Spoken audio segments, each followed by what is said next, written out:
This question comes from Asher Haft in Brooklyn, who says, Asher's been a shareholder since 2006, says that he appreciates your honesty and candidness when it comes to explaining costly errors you made. In this year's chairman letter, you discussed that you made a mistake in 2016 when calculating Precision Castparts' average amount of future earnings, which resulted in Berkshire overpaying to acquire it. It appears that Precision's earnings declined substantially in 2020 because of the pandemic and the effect of airline and travel industry. What calculations could you have made in 2016 that might have altered your decision to acquire it? And secondly, are the problems Precision is currently facing larger than the pandemic? Well, Berkshire didn't make the mistake. I made the mistake, incidentally.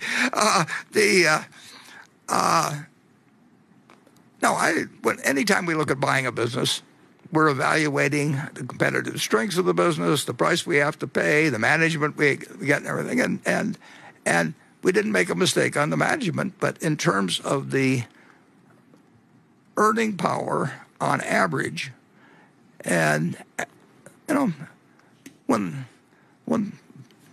Boeing has troubles with the MAX, well, that's a probability. I mean, anytime any customer is a big, all kinds of things can happen, and we have seen some of those things happen, and therefore, I paid too much in relation to average earnings. It's a terrific company, and I'm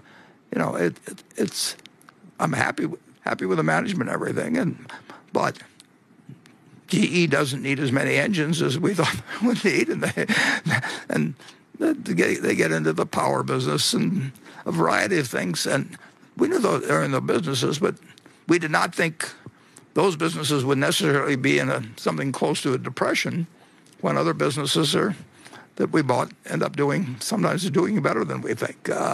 But we'll continue making mistakes. And I shouldn't say we will. I will.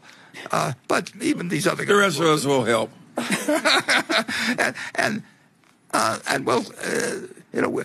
we've got some wonderful deals and some terrible deals, and the nice thing about it is, as I pointed out, this doesn't really apply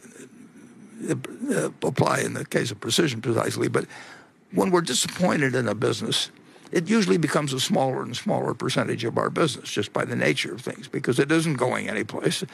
And when we get a successful business like a Geico or something of the sort, Geico's they're doing 15 times as much business as when we bought control in 1990. They become a proportionally much more important part of our mix. So you really get, through just natural forces, you get more of your money in the things that have developed more favorably than you thought. You actually end up getting a greater concentration in the ones that work out. It's not like, as Charlie would say, it's not like having children. The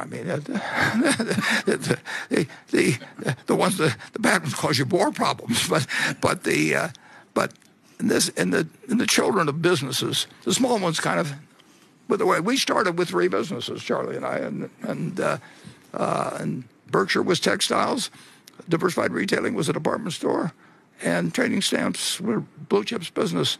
And those were the 3 companies we put together, and all 3 of the original businesses failed, which sort of gets me in terms of the people that are worried about don't we know that coal is going to be phased out over time? Of course we know coal is going to be, but that doesn't mean we're going to be phased out over time. That every business has some things to think about that way. The biggest danger, they have that section in the prospectus called, what do they call that?